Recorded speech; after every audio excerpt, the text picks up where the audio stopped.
Have you ever sat down and thought to yourself, if only I had done this, things would be different now?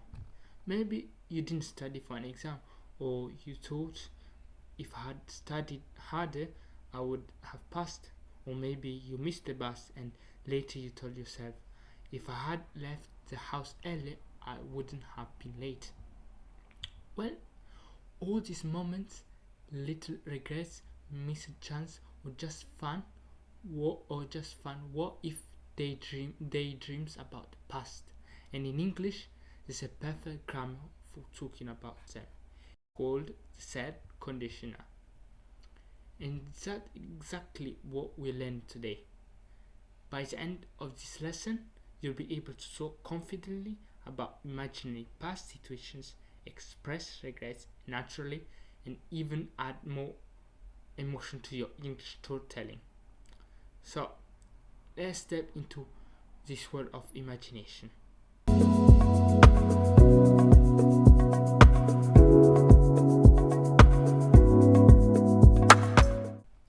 Hi everyone, I'm Fasil, and today we are diving into the most powerful and emotional part of English grammar, the third conditional.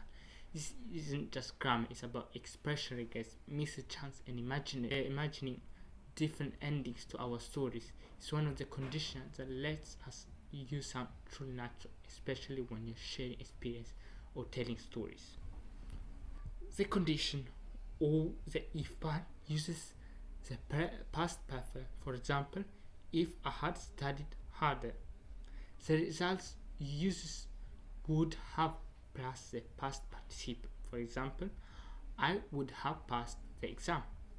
But if you put it together, you get, if I had studied harder, I would have passed the exam. And there it is. That's the third conditional in action. Let's see some more examples. Imagine this. Yesterday, I forgot to set my alarm. What happened? I overslept and I missed an important meeting. How can I express that regret? Easy. If I had set my alarm, I would have been on time. Or imagine a football match.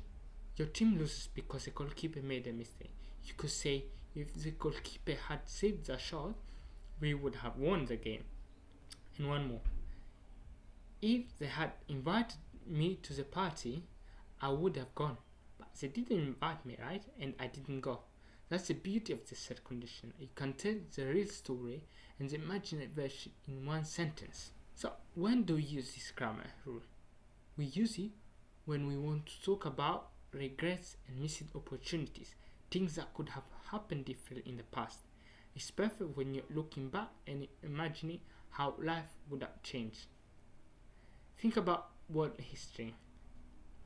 If people had acted sooner, the disaster could have been avoided, or something more personal. If I had spoken up, my friend wouldn't have been upset. It's a grammar of emotion. It lets you sound more natural and more human when sharing your stories. Now, let's practice together. I'll give you the beginning of the sentence and you have to finish it. Here's the first one. If I had gone to bed earlier last night, maybe you said I would have felt better today. Another one. If we had left the house 10 minutes earlier, maybe we would have caught the bus. One more.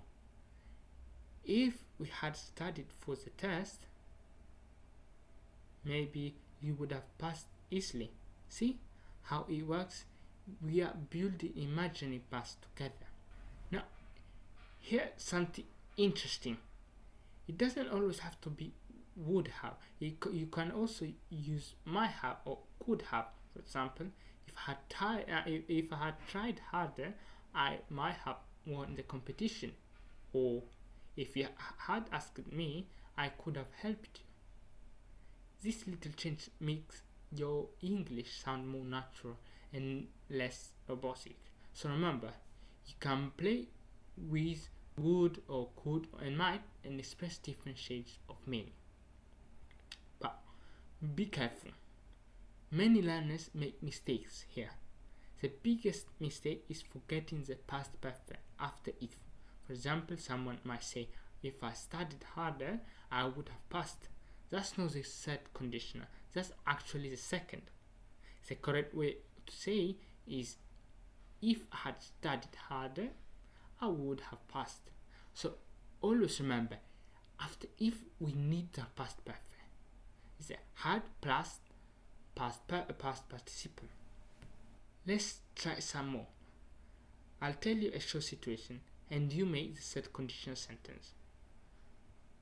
First story. Yesterday it rained, but I didn't take my umbrella, so I got wet.